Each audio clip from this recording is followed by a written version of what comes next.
Hello guys, स्वागत है आप सभी का एक बार फिर से हमारे ड्रीम वर्ल्ड के चैनल में। तो दोस्तों, एनिमेशन इंडस्ट्री को लेकर जो वीडियोस मैंने बनाया था, उन वीडियोस से आप में से काफ़ी सारे लोगों को काफ़ी कुछ जानने को मिला और ये जानकर मुझे पर्सनली बहुत ही ज़्यादा खुशी हुई। लेकिन दोस्तों, कुछ लोग वीडियोस देखने के बाद भी अगेन मुझसे ये क्वेश्चंस कर रहे हैं कि एडमिशन किस इंस्टीट्यूट में लेनी चाहिए। तो आई डोंट नो कि वो मेरे वीडियोज़ को पूरा नहीं देख रहे हैं या वो मेरे इन्फॉर्मेशन को ठीक से समझ नहीं पा रहे। तो प्लीज़, अगर आप में से कोई भी उन वीडियोस को पूरा नहीं देखा है तो जाके वीडियो को पूरा देखिए, और जिनको भी वीडियो देखने के बाद भी समझ नहीं आया है उनके लिए मैंने स्पेशली कुछ इन्फॉर्मेशन शेयर किया है इस वीडियो में। और जिन्होंने भी वो वीडियो अभी तक नहीं देखा है वो मेरे चैनल में जाकर वीडियोस को पूरा देख सकते हैं। तो वीडियो को शुरू करने से पहले अगर आपने अभी तक हमारे चैनल को सब्सक्राइब नहीं किया है तो जल्दी से चैनल को सब्सक्राइब कर लीजिए, ताकि फ्यूचर में भी आपको एनिमेशन के बारे में और भी इन्फॉर्मेटिव वीडियोस मिलती रहे। तो दोस्तों, आज हम बात करेंगे कि एनिमेशन में करियर कैसे बनाएं, और साथ ही ये भी जानेंगे कि एनिमेशन इंडस्ट्री में काम कैसे होता है। तो चलिए वीडियो को शुरू करते हैं।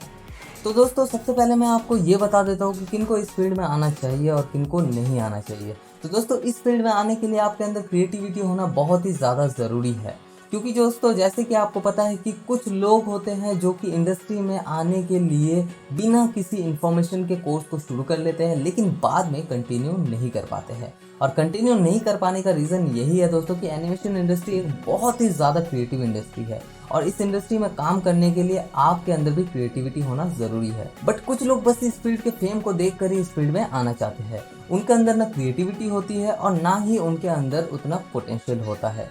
जैसे कि कुछ लोग अभी इस वीडियो को स्किप करके देख रहे होंगे, तो उनके अंदर भी बिल्कुल पोटेंशियल नहीं है। वो सिर्फ वो इन्फॉर्मेशन लेना चाहते हैं जो उनको सुनना है, मतलब बाकी की इन्फॉर्मेशन उनके लिए कोई मायने नहीं रखती है। तो दोस्तों, अगर आप में से किसी की सोच ऐसी है तो प्लीज़ आप इस इंडस्ट्री में आने का ना सोचें।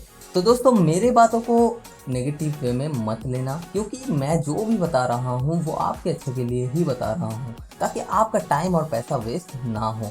क्योंकि जो बातें मैं आपको बता रहा हूँ वो शायद आपको कोई भी नहीं बताएगा। सब आपको ये बताएंगे कि कोर्स कहाँ से करना है, क्या सॉफ्टवेयर सीखना है, किस कंपनी में काम करना है। लेकिन मैं पर्सनली ये बता रहा हूँ आपको कि आप सबसे पहले अपने अंदर चेंजेस लाओ, क्योंकि ये इंडस्ट्री थोड़ी क्रिएटिव और डिफरेंट है, तो आपको भी थोड़ा डिफरेंट होना पड़ेगा।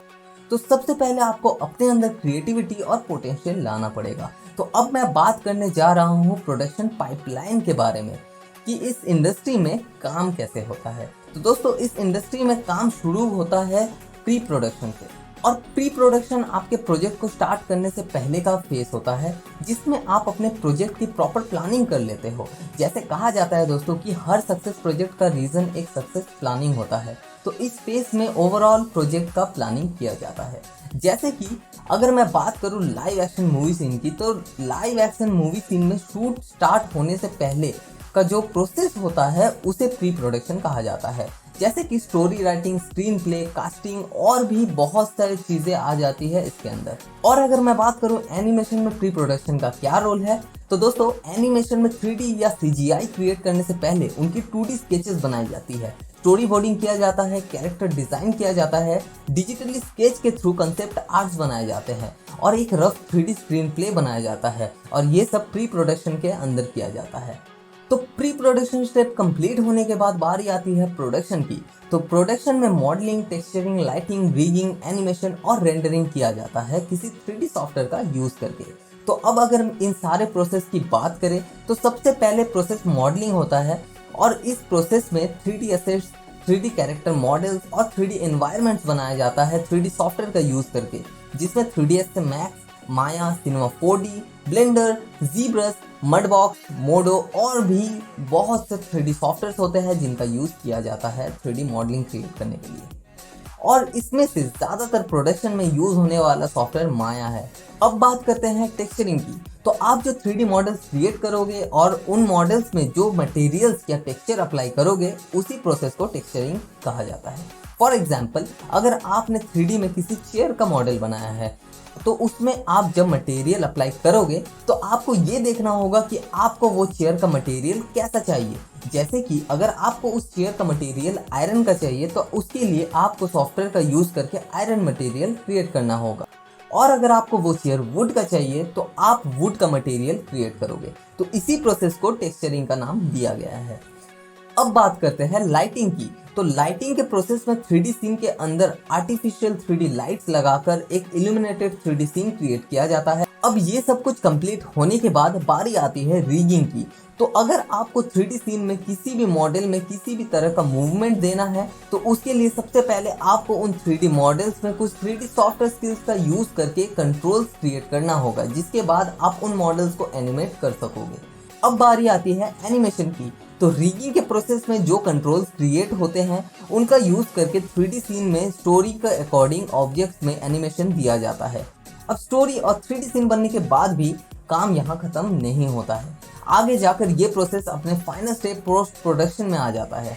पोस्ट प्रोडक्शन के अंदर प्रोडक्शन पार्ट में बनाए गए सीन्स को एक एक करके स्क्रिप्ट एंड डायरेक्टर के अकॉर्डिंग एडिट किया जाता है और उनमें music, sound effect, special effects और वीएफएक्स क्रिएट किया जाता है।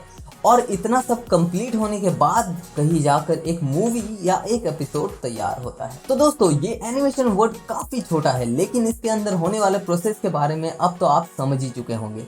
तो मैंने स्टार्टिंग में इसीलिए कहा था कि इस फील्ड में आने से पहले आपके अंदर बहुत सारा पोटेंशियल होना जरूरी है। और दोस्तों डरने की बात नहीं है इसमें, क्योंकि इनमें से हर एक प्रोसेस के लिए इंडस्ट्री में अलग अलग डिपार्टमेंट्स बनाया गया है।